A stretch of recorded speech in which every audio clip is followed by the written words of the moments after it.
yameamriwa katika maeneo yaliyoathiriwa, na kwamba hakuna hatua kama hizo zinazozingatiwa. Nimewataka raia kutosambaza taarifa ambazo hazijathibitishwa na kutegemea vyanzo rasmi vya masahihisho ambayo yanatolewa na serikali. Kongo inakabiliwa na vitu vitatu: ugonjwa wa Ebola,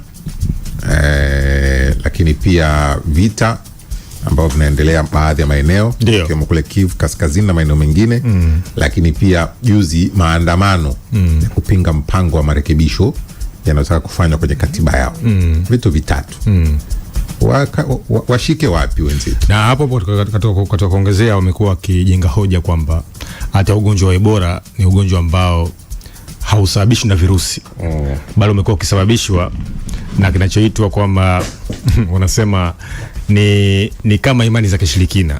Na ndio maana hata baada ya visa vya wagonjwa wa mwanzo kabisa kuweza kufariki nchini Kongo, wengi familia zao, kwa sababu mamlaka hata WHO ilitoa utaratibu kwamba watu wasikusanyike wengi kunao mazishi, mwisho wa siku sasa kuweza kuepuka au kuweza kuepusha kinachoitwa usambaaji au ueneaji wa ugonjwa huo.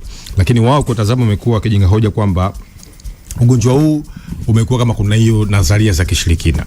Lakini tukashuhudia kwa mfano mkurugenzi wa WHO duniani alifika katika nchi ya Kongo, akatembelea, na tukamshuhudia kwa mfano hata mkurugenzi wa WHO Afrika Profesa Janabi alika kambi kule kuweza kuangalia vituo vya wagonjwa. Kwa hiyo ukichanganya mambo yote ya imani za kishirikina, masuala kwa mfano ya ukosefu wa utulivu wa kikanda, serikali kwa mfano kujaribu kuja na mpango mpya wa kubadilisha katiba, na wengi kwa mfano wamekuwa wakijenga nadharia kwamba kwa mfano Rais Felix Tshisekedi, huu ugonjwa unaweza kupewa nafasi sawa kama uweze kutumika kisiasa, kwa sababu kumbuka ana mpango kwenda kubadilisha katiba, kwa sababu kumbuka aliingia mwaka 2020 mwaka 2021 kipindi cha corona covid, kwa sasa hivi amemaliza miaka 5.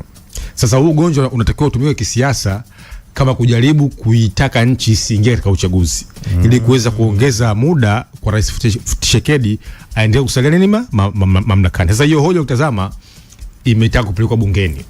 Sasa ukichanganya hizo nadharia zote sawa, inakuonyesha kwamba namna gani sasa ugonjwa unaweza ukatumika nini kisiasa. Kwa hiyo hebu angalia masuala ya utulivu wa kikanda, masuala ya M23, masuala ya Kodeko, ugonjwa wa corona, nchi kuweza kuwa vitani, kulaumiana kwa viongozi kwa mfano wa DRC pamoja na Rwanda Paul Kagame, na kuchanganya kwamba Felix Tshisekedi anaonekana kwamba bado anataka urais.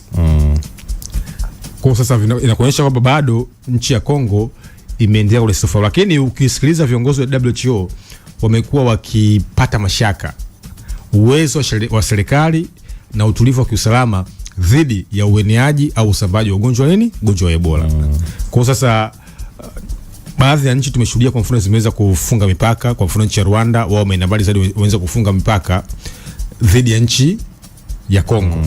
Tumeshuhudia kwa mfano kulikuwa kuna visa vya watu wawili katika nchi ya Uganda, na tukashuhudia kwa mfano mawaziri wa kisekta wa Afrika Mashariki walikutana na kujaribu kutengeneza protokali katika mipaka, kwa sababu kumbuka Kongo ni nchi ambayo inapakana karibia na nchi zote katika ukanda wa maziwa makuu. Kenya wakaenda mbali zaidi kabisa kwamba wao wakataka kujenga kituo kwa wale sasa wa watu ambao tukao wamehusiwa na ugonjwa wa Ebola watatibiwa katika nchi ya Kenya. Tukashuhudia kwa mfano imeita flu. Kwa hiyo ugonjwa wa Ebola umetengeneza hiyo nadharia mbali